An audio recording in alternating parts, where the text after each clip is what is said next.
Hey everybody, Spencer Jones here with Jones and to Get Fit, bringing you yet another live cooking show. And this time we are back in the Jones kitchen. That's right, we are back. We've traveled around. We were up north 2 weeks ago making a wonderful and delicious carrot cake, just dripping with scrumptiousness. I don't know what you call it, but just dripping with it. Oh, so good. Make sure you check that one out on our YouTube channel. There we go, now we're back. All right, we're back now. Awesome. So as I was saying, 2 weeks ago, we had our live cooking show up in the other Jones kitchen where we made a scrumptious and delicious carrot cake for our 50th episode. Crazy we got to 50. Absolutely wild. So that's really exciting. Make sure you check that out on our YouTube channel. And last week, we were down in Louisiana. I was down there for a Jones and Ford mini-series. It was an epic time fishing down there. We got a video coming out in a couple weeks for that, along with our Canada one. Again, that'll all be released on our YouTube channel. So make sure you check out, hop on YouTube and go to Jonesin to Get Fit. Just search that, and it should show up on all our videos. You can search that, Spencer Jones, and you'll be set to rock and roll. To watch those videos and know when they drop. Well, this last week at Louisiana making crawfish etouffee. It was not a healthy recipe by any means, right? We threw the healthy out for a week because we just thought we'd do absolutely, well, my recipes, the healthy recipes are delicious. Of course they are. But we decided to go crazy and do something totally different. Crawfish etouffee with Jester. She did an amazing job. It's an amazing recipe. You definitely need to try it. It is so, so, so good. Anyway, today, we are going to make an amazing homemade Greek yogurt. So raise your hand if you like Greek yogurt. Yeah, I know, I absolutely love it. It's one of my favorite dishes to have, or side dishes, what do you call it, not snacks, right, to have. Here, I gotta test this out here really quick. I want to make sure we get it just right for the folks watching. It is hot right here. Ooh-wee, a little warm. Let's see, we are at 150. Okay, we're good. We got a little bit of time yet. So for our, I'm going to keep stirring this a little bit here. Don't want it to burn. That would not be good. Turn it down a little bit. Okay. So we are making this delicious Greek yogurt. So here's all you need for ingredients. I already have it in here. You need whole milk. That's all you need, right? That's all you need. Whole milk. You can use skim milk. You can use 2%, 1%, whatever you like, right? You definitely can. But if you want a creamier and just, I find, a more filling and just tastier Greek yogurt, you want to use whole milk. Now, don't be freaked out because it's whole milk, right? The fats are healthy fats, right? Your body needs fat to function, right? So you should have fat in your diet. Don't shy away. Now, I'm not telling you to go crazy and just eat fat. No. It's within reason, right? With your protein and carbs and fat. You need it all within reason. So don't freak out. It's going to be okay. Just, within moderation. You can use skim milk, 1%, 2%, whatever, but I find whole milk makes it creamier. All right, so what you need is you need a pot like this to heat it up in, or a crock pot. I'll show you how to do it. I'll tell you how to do it in a crock pot. I won't show you. I'll tell you. And then you're going to need, you need a strainer like this, something like a strainer, regular thing. Or I'm going to use a bigger one like this because I have this cool stainless steel pot here where it fits really nicely over. And, hold on, it's going crazy on me here. I got to turn it down. It's heating up kind of fast on me. It's getting crazy. This is why it's a live cooking show. All right, we'll take you off the heat for a second. There we go. Turn this off. It's getting all bubbly and fuzzy on me. I've never had that happen before. Probably heating up too fast, that's okay. So, what you're going to need is all that good stuff and cheesecloth, right? So, a nice cheesecloth to strain it with. Okay, so now we're back. Push it back over the heat. Turn it back on. There we go. We'll turn it low this time. So, the goal of it is you want to get the milk heated to 180 degrees. 180 degrees. That's the goal for the milk. So what generally works is, you use a candy thermometer. 174, 178, there we go. You want to be careful. You don't want it to get too hot. It got a little hot on me. That's okay. We'll see how it works out. Some batches work, some batches don't. But if you keep to what I'm telling you, it'll work every single time. Unless you make mistakes like I just made. Okay. So let me show you what happens. So you heat up the milk like that to 180 degrees. And one way you tell is it starts bubbling on the sides. You know it's getting close to that bubble a little bit more. It starts bubbling on the sides. I find right around 155 degrees, 160. So you let it bubble a little bit more. If you don't have a candy thermometer, that's okay. That's how you can tell. Just let it bubble a little bit more and then shut it off. So that works. I use a candy thermometer so I could tell. 180 degrees, boom, done. And then I turn it off. I'm going to cover it with the lid and let it cool.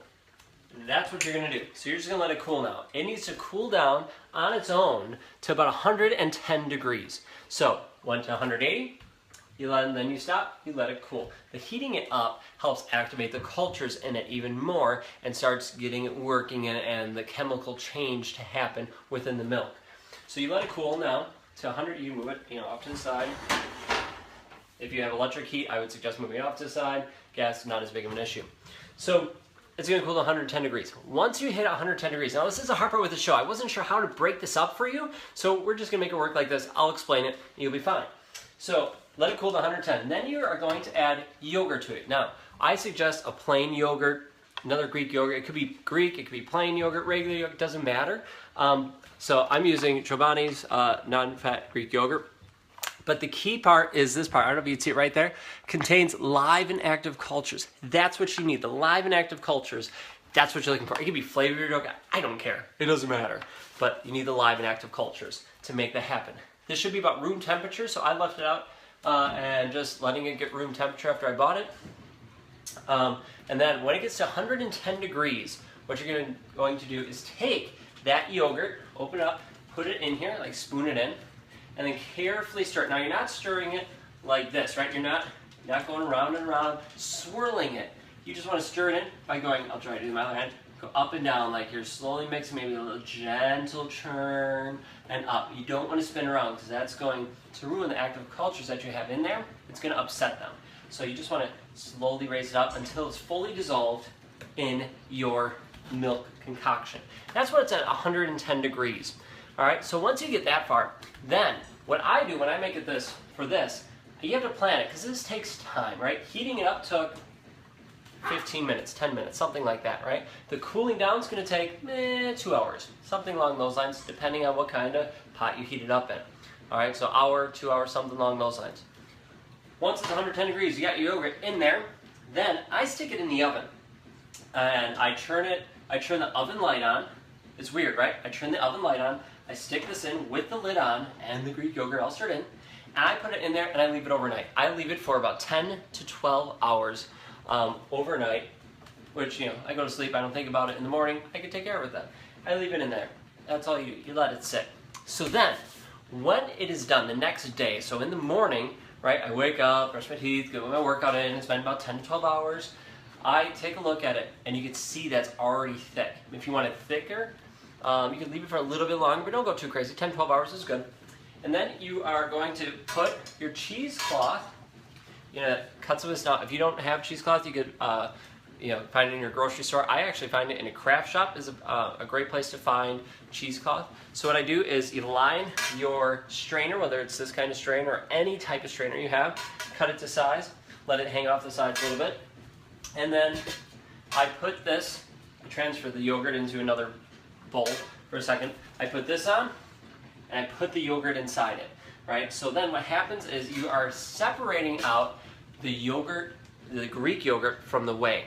So when you take it out, it's almost going to be like if you had those yogurts, like those drinkable yogurts. If you ever had one of those, it's kind of like that. So you have the whey inside it, right? It's going to be more liquidy, and then you have the Greek yogurt aspect, right?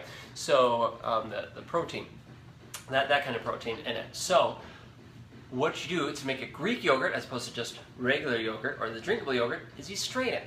So you put it in here, you let it strain, and it takes 4 hours, right? So you have to plan this out. It takes time. It's not the end of the world. What I do is I put it in there, I cover it, and I let it sit. I go to work, or I go do shopping, I go get my workout in, or whatever, right? And I let it sit, and I might come back with a spatula and spin it around a little bit and get up along the edges. it should be roughly about a 50-50 amount, depending how thick you want your yogurt. If you want it thicker, you let it sit longer. If you don't want it as thick, you don't let it sit as long. It's really up to you. So then what you'll find is, if I was straining it in here, for example, this would be a small amount of yogurt, but if I was straining it in here, right, I would get roughly the same amount of yogurt that would be in here to what's in here. It's about 50-50, not an exact science. So you'll see what in here looks like a yellowish liquid. To be honest, it kind of looks like pee. I'm not gonna lie, it is what it looks like. But it's okay, it's whey protein, right? So the protein powder, whey protein, that's what that is. So it's dried and this is not. So what you have is that yogurt, or that whey protein liquid. Is awesome for it. It's so healthy. You could dump it down the drain, sure, if you want to, but that's lame. No, use it. So if you make, if you make your Shakeology, or you make protein shakes, or soup bases, right, is awesome one. So you can make like a chicken or beef broth or soups, and you want to add some extra protein punch to it, you use the whey protein liquid, the whey liquid that you have from your yogurt. It'll add a creaminess texture to it as well, because it's from milk, right? So it's gonna have that creamy texture automatically. And so it's gonna be a little bit yellowish, it's gonna be a little bit of opaque-ishness to it as well. So that's what you do, and after you strain it, you put it into a glass bowl or some kind of airtight container, and you refrigerate it. It should last for about 2 weeks, and there you go. That is it. That is your plain Greek yogurt, right? So that's all it is. Once you're getting low and you want to make another batch, save a little bit of this, because you can use that for the yogurt you're going to add into it as opposed to a store-bought one. Works just as well. So that is, those are options to you. Now for me, I know friends of mine, coworkers of mine, that like it plain. They just like plain Greek yogurt. Awesome, good for them, healthy for you. Not my cup of tea. I'm not a fan of the plain stuff. So one of my favorite things to do is I will add honey and vanilla extract to it. So I get a honey and vanilla Greek yogurt. I don't do it all at once, so I don't use the whole thing. I take a bowl, however much I'm gonna take, add a little bit of vanilla extract drops, a little bit of honey, mix it in there. So good. Maybe a little granola. You can check out one of our episodes on the YouTube page for the granola recipe that I add to it. Sprinkle that in there. Oh my goodness, just so good. It makes your mouth just shout with joy because it is making your taste buds happy. So good. So check that out, and that's it. You can add fresh fruit. You can add frozen fruit, right? You could heat up the frozen fruit so it becomes like this really thicker, just delicious, syrupy kind of fruit, and you can add that to it. It's endless. You can really add anything you want to your homemade Greek yogurt. It's going to be cheaper than store-bought. It's going to be healthier because you know exactly what's inside it. And it's super, super crazy easy to make it. It's ridiculous how easy it is. The issue is, it just takes time. So you gotta plan it. So for me, it's 6 o'clock now, right? Or at least when we're doing the show. So it's going to take a couple hours to cool down, probably be about 7, 8 o'clock before it's all the way cool to about 110 degrees. I'll add that yogurt, and I'll stick it in the oven, and it'll be good till 7 o'clock in the morning. You know, wake up, get my workout in, and I'll transfer it over here. Let it strain itself. You just let it sit. You shake it up a little bit, move it around a little bit to help strain it a little faster. So let's say by noon, it should be done. That's it. So you just gotta plan it up. Some people strain it in the refrigerator if they know they're not gonna be home in 4 hours. You stick it in the refrigerator, let it strain that way so you can be gone at work all day, work 8, 10 hours, whatever. You can stick it in the refrigerator, let it strain that way. So that's it. That is your Greek yogurt. Super basic, super easy, super delicious, because that's what we do here on the Jones and Fit Show, is we bring you delicious recipes. If you like this episode of Jones and Get Fit live cooking show, if you like it, share it. Help people. That's what I'm about. I'm all about helping people go after their goals, right? Whether health and fitness is what we're doing here, right? Or anything in life. That's why I'm a choir director. That's why I do the fitness stuff. That's why I do motivational speaking. Help people. If you want to help people, let me know. I can help you help people, and you can help me help other people. There's a lot of helping going on here just by sharing the video. So click below, click share. You can like it. That helps too. That shows people. And you can comment. I love comments. I love reading your comments. Actually, I can see some right now. We have some awesome people. Randall, you got a cool smiley face. Awesome. Nice shirt. Thanks, Jeff. Appreciate that. Can't hear me. Okay, you got that fixed. Awesome. I'm glad. That'll be sad as you see me moving. This looks like a great set for 2 little ones. Oh my goodness. Kids love this stuff. It is so good. Just plain, add a little bit of stuff to it. You can't beat it. So there we go. That is your good yogurt. Thank you so much for tuning in. Be healthy, be happy, be fit. Let me know if you want help with your fitness journey. I would love to have you join my Jones and Get Fit team and P90X, 3, whatever it is. Let me help. I'm here to help. All right, folks. Have a great day. Have a great night. Thanks for tuning in. Be sure to subscribe to our YouTube page. We got so much stuff coming. I can't even describe. It's just incredible. You need to subscribe to our YouTube page. Click the link below. All right, folks, have a great day. Catch you all later.